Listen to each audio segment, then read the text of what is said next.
Now I've got a really fun one for you today, folks. I came up with this one this afternoon.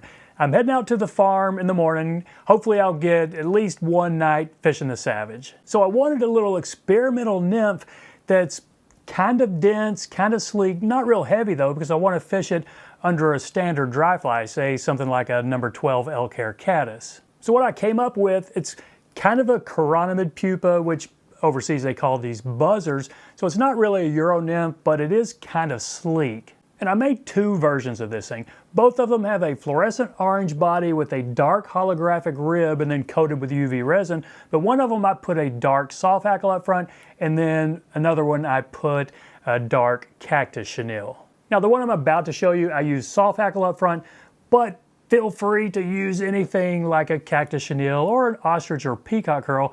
That'll give you the same kind of look. Now I have no idea how well this thing is going to do, but hopefully by the time you're watching this video, I will have already tried it out. And if I catch anything, I'm sure I'll let you know.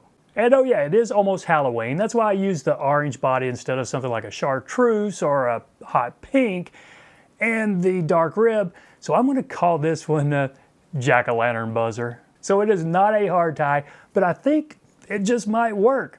And I think y'all are going to like it. So there it is in the vise, what I'm calling my little jack-o'-lantern buzzer. So it's not really a buzzer because it's got a hackle up front. And I'm not tying it tiny. This is a size 14 clink hammer, which is really a dry fly hook, but I tie plenty of midges and chironomids on clink hammer hooks, or scud hook would be fine. So I'm going with a fluorescent orange thread. This is a 140 denier. I want to pretty much cover the whole body with it. So we'll go almost as far back as I want to make it. And now I'm going to catch in my rib. And I'm using a medium black holographic tinsel. This is pretty cool stuff. Now if you don't have this, a black thread would be fine for the rib, but this is just kind of cool. I like this stuff. So I'm just going to catch it in right back here. And I'll pull it short so I don't have a whole lot there. But I am going to put another layer of this orange fluoro down to kind of thicken up this body and just to make it, more colorful. So did I nick my thread? I probably did, but yeah, we'll take care of that. And I'm going to go back and make it just a little bit thicker right here. My thread is kind of cording up on me, but that's fine. I'm not worrying about it because I'm going to cover the whole thing with a UV resin. And I might have to take care of those little mess right there here in a second.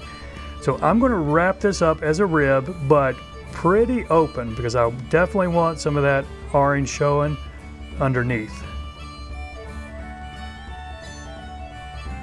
Okay, I think that's going to work right there. Let's catch this off. And I think maybe I got lucky and that tinsel kind of flattened out those little fibers I had going askew on me. And I'm going to go ahead and build a bigger thorax. This part does kind of look more like a buzzer. Building up a thorax right here. It's not necessarily going to show because I'm putting a hackle on it, but it might, you never know. So let's go ahead and whip finish this.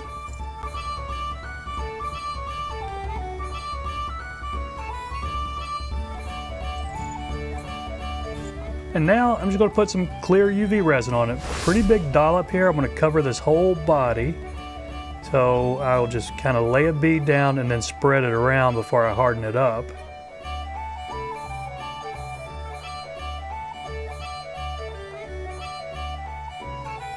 Okay, that's probably even enough. If you have a vise that you can spin quickly, sometimes doing that will just help even it out. But we'll go ahead and put the torch on it.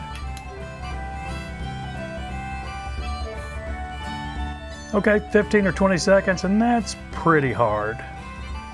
Now I'm going to switch my thread to a black 70 denier, and I'll just catch it in right behind this little hot spot. And I am going to have to wrap up on it just a little bit, so I'll have room for the hackle. That's why I mentioned that you might not see a whole lot of that hot spot up front. And now I'm going with a soft hackle. I think you could use any soft hackle you want here. This is a Grizzly. I'm not sure you'll be able to tell that it's Grizzly after I wrap it. And I'm only going to do about 2 wraps. So let's catch this in toward the back of the head right here. Take a few wraps going down just to make sure we really get that stem secured. And I'm going to use my spring-loaded hackle pliers here. The tip of this soft hackle feather is going to be really pretty delicate, so be gentle with it. And then we're going to try to get 2 full wraps. That's 1 right there. And do I need 2?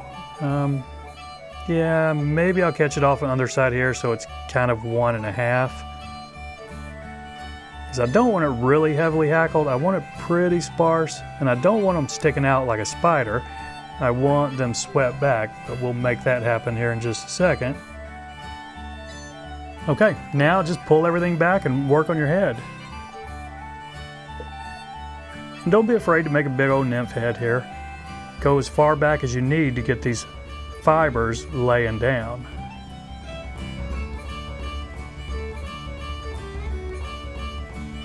Okay, I think that'll work.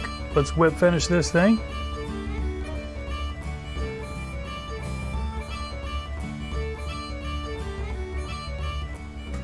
And now we'll do a little bit more UV resin just to harden this head up, make it a little more durable.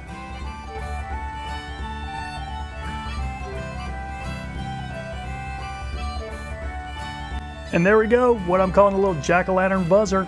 Now by the time you're watching this video, I hope to be out there fishing this thing, seeing how it works. And of course, if it does okay, I'm sure I'll let you know.